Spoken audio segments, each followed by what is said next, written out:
За бүгдээрэнд нь энэ сайхан өдрийн мэндийг хүргэе. За өнөөдрийн ярилцах сэдэв маань хүмүүс сэтгэлийн гэмтэл травм гэж яригддаг зүйлүүдтэй үзэн яддаг. Өөрөөсөө чөлөөлөхийг бас хүсдэг. Өөрийгөө үзэн яддаг. За энэ талаар ярилцъя гэж бодож байна.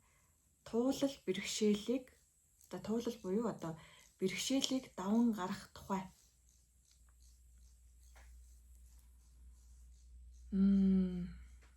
Танд байдаг ямар нэгэн муу зан чанар та дургу байж болно шүү дээ.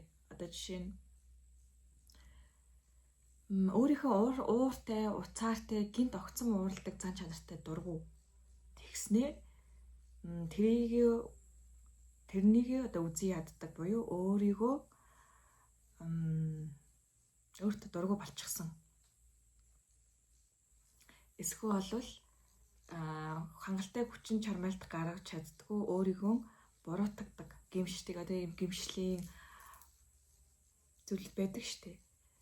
За миний хэлэх гэж байгаа зүйл маань юу вэ гэхээр заавал тэдгээр зүйлүүд өөрийнхөө муу зан чанарыг үзэн ядах шаардлагагүй. Өөрийнхөө муу зан чанарыг бас тэрнээс ичих шаардлага байхгүй. Тэгэхээр яавал илүү зохистой вэ гэхээр хүлээн зөвшөөрөх.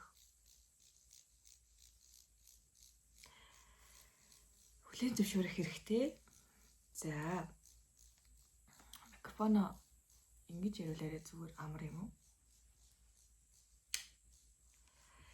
За хүлээн зөвшөөрөлт ба өөрийгөө сайнтай, муутай аль алинтай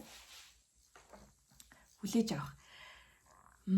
Амьдралд маш их тийм юу ирдэг. Сорио, дэнс, даваанууд ирдэг. Энэ нь биднийг улам муутгаж байгаа гэсэн үг биш.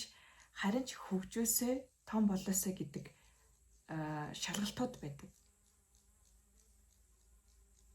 Сэтгэл зүрх өвдөх, өмөрөх, амьдралд асуудал бэрхшээл гарах нь тэрнийг даван туулснаар цаана маш том дараагийн асуудал гарч ирдэг. Одоо юу гэх бэлэг гарч ирнэ гэж бас хэлмээргүй байна л да. Яг бэлэг гарч ирнэ гэхдээ та давсан бол дараагийн даван туулах чадна гэсэн юм сориод тэнсүүд тасралтгүй л үргэлжилдэг.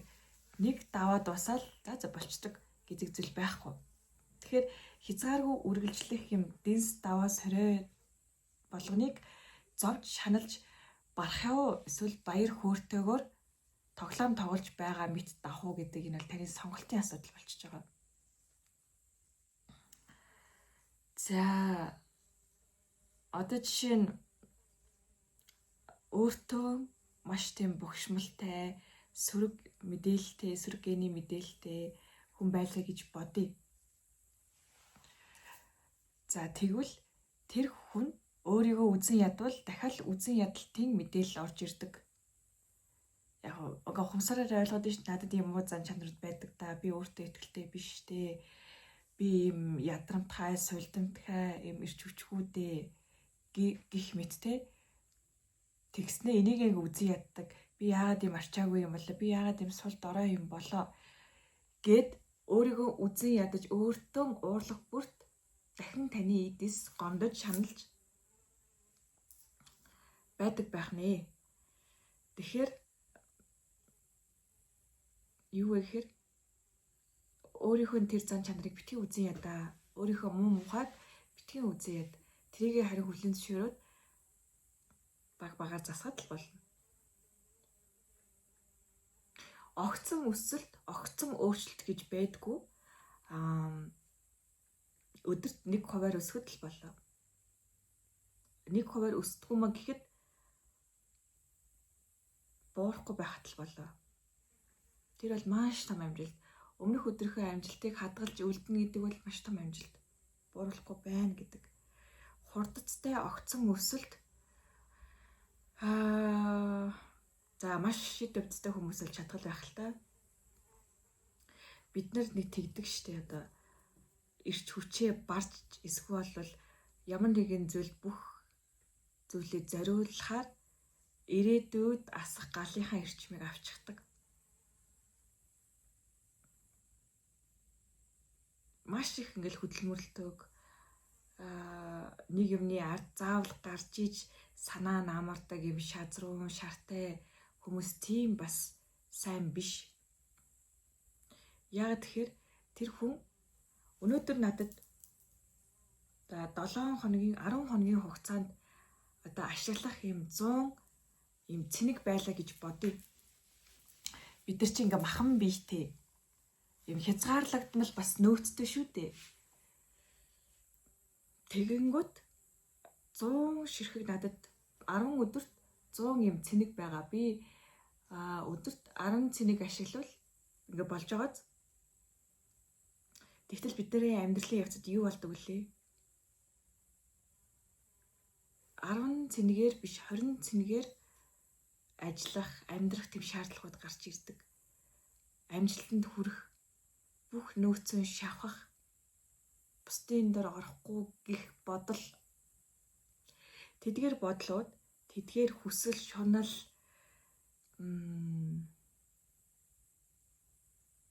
маань энэ бол хүсэл шунал шүү дээ. Одоо нэг эго гэж хэлэгддэг. Тэдгээр зүйл маань нэг өдөрт 10 цэник хэрэглэх байсныг 20 цэник хэрэглэх шаардлагыг үүсгэдэг. Шунал.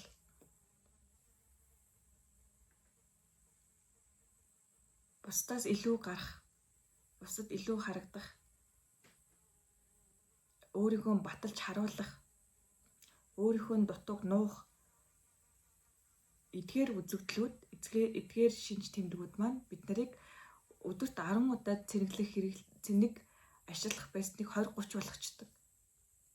За тэгээ өнөөдөр 20 хэрэглэлээ, маргааш 20 хэрэглэлээ. За бүр амжилтанд хүрмээрэн бүр 30 хэрэглэчлээ. Галаа асаагаад ингээд маш хөдөлмөрлөөд, инерцээ бараад, өөрийнхөө хамаг шүүсэн шавхаад ажиллаа, амьдралаа. Тэгвэл сүүлийн хэдэн өдрүүдэд бид нар цэнэггүй болчдөг. Цэнигийн хоосролд ордог. Өөрийгөө тэтгэх чадваргүй хүн бусдыг тэтгэх чадваргүй. Тэгээд цэнигийн хомсдолд орчихсон хүн яах вэ? Бусдаас цэник авах гэж үздэг, ууралдаг, уцаарладаг, гундаг, гутардаг. Тэгвэл цэнигээ зөв зохистой хуваарлаж сурах нь байна. Энэ нь хэвшмэл ойлголт биш. Одоо яг өнөөдөр 10-ыг хэрэглэнэ гэсэн бол 10 хэрэглэдэг тухай биш. Энэ маш өөр ойлголт. Тэр юу вэ гэхээр хүлээсээс ангижрах, шунлыг тавьж явуулах, урд нь гарч манлайлахгүй байсан ч том зорилгын төлөө өөрийгөө золиослж чаддаг байх. Толгой биш сүүл болж чаддаг байх. Бууж өгөх гэдэг үзэгдлүүдэд бид нарын цэнигийн орон зай 10-10-аар хадгалагдсан үлддэг байх нэ. Тэгэхээр 10-10-аар цэнигээ хадгалж үлдэхийн тулд бүү шунлын холбоосыг өөрөөсөө тавьж явуулах хэрэгтэй.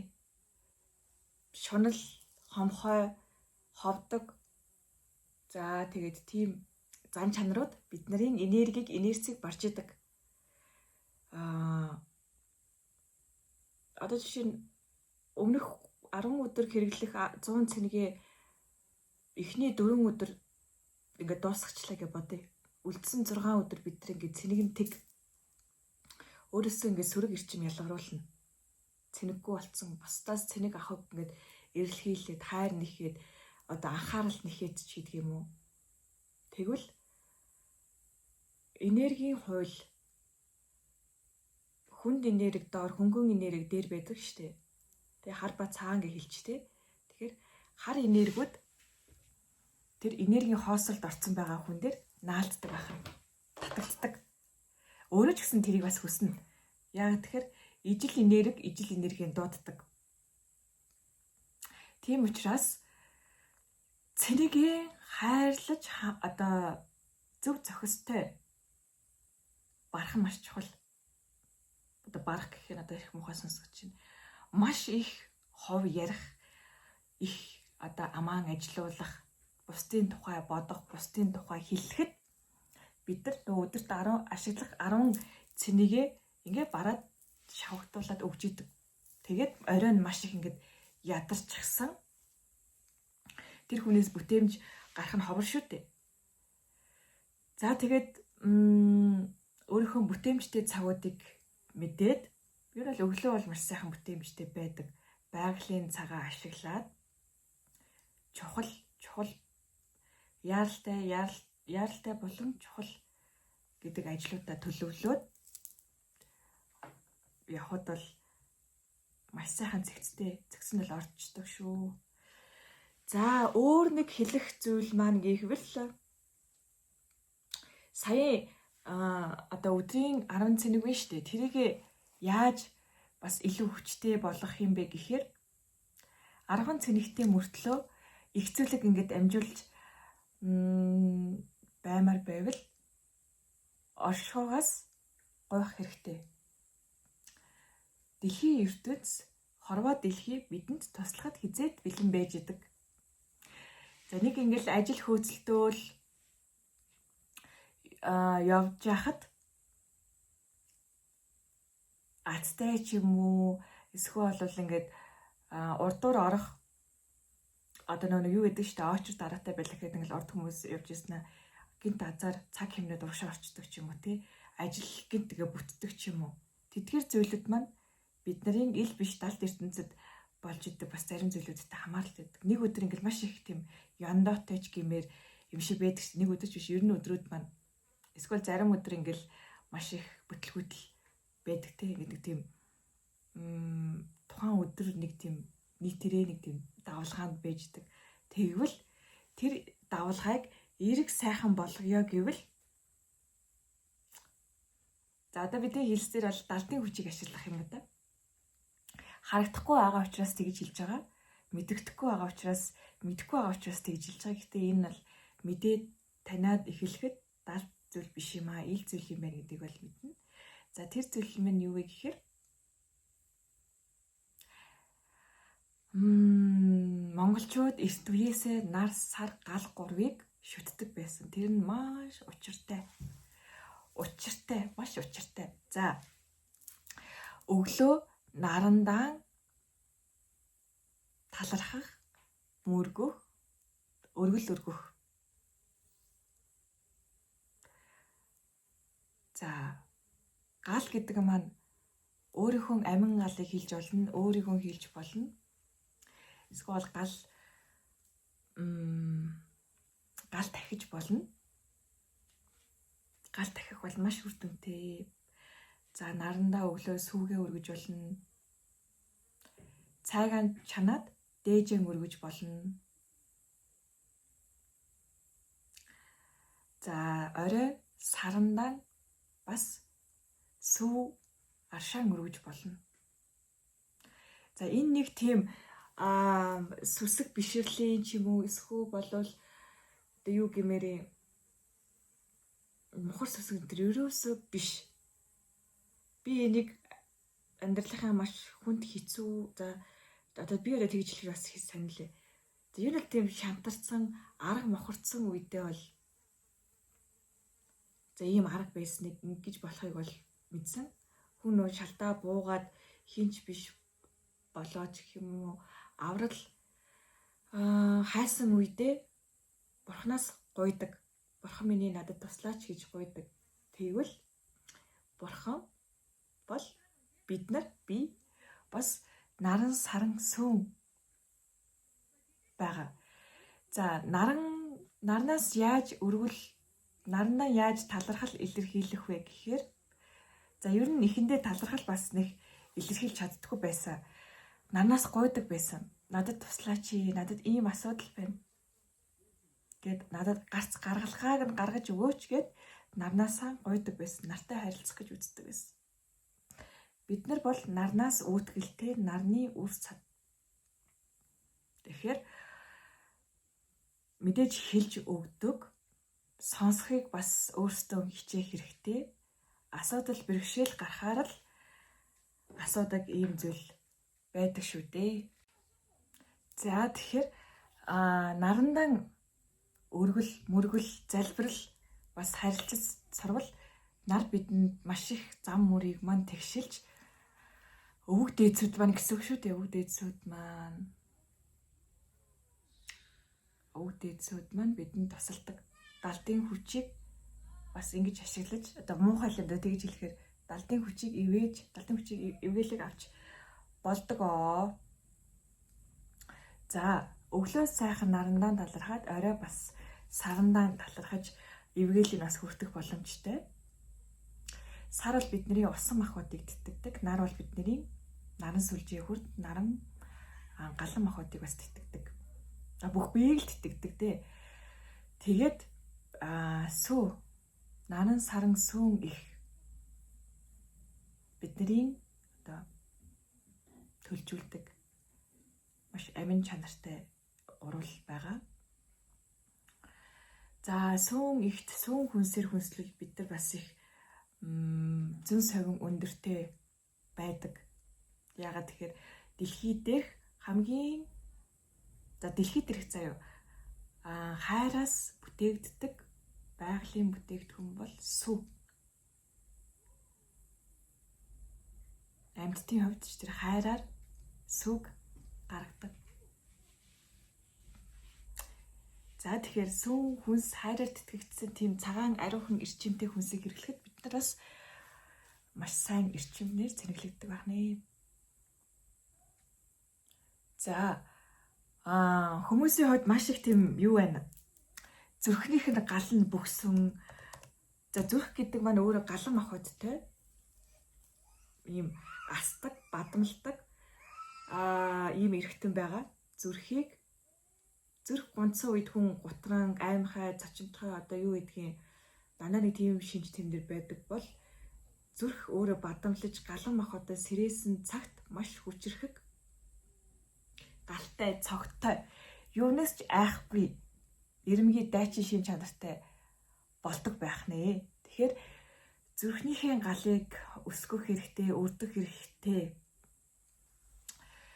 За зүрхийг ангаах маш сайхан, маш олон зүйлүүд бол байдаг.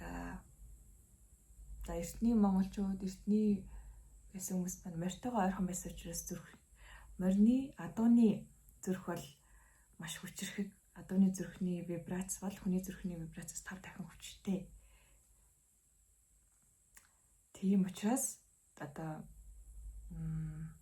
адууны хажууд, морины хажууд байх нь маш их зүрхийг тэтгэж өгдөг. Ядаж адууны морины тухайд сонсоход ингээд зүрх ингээд хөөрдөг, огшдог. За тэгж зүрхээ ангааж болно. За маш олон ангаах зүйлүүд бол байдаг. Гэхдээ хүмүүс өөрсдөө мэдэх хэрэгтэй. Яг юунаас болоод, ямар шалтгаанаас болоод галгүй бүх одоо цог залбаагүй гэдгийг галтай цогтойгоо улам өрдөө гэвэл өөрийнхөө сайн чанаруудыг татлах хэрэгтэй. За тэгээд энэхүү бичлэгний гол зорилго маань өөрийнхөө цэнигийг хайрлаарай. Бүх одоо төлшөө нэг дор биш. Тэр бол нэг дор ашиглана гэдэг бол шунал шүү. Шунал, хүсэл, эго гэж яригддаг зүйлүүд маань. Эгогоо авч хаяад шунлаан өгөөрүүлээд хоослоод бусдад өгье гэсэн сэтгэлээр хандахад жигт 10 цэнийг ашиглаж чаддаг. Нэг дор олныг ашиглахгүй. Тэгэхээр шунлаасаа агжрээ гэж хэлье. За талархлаа.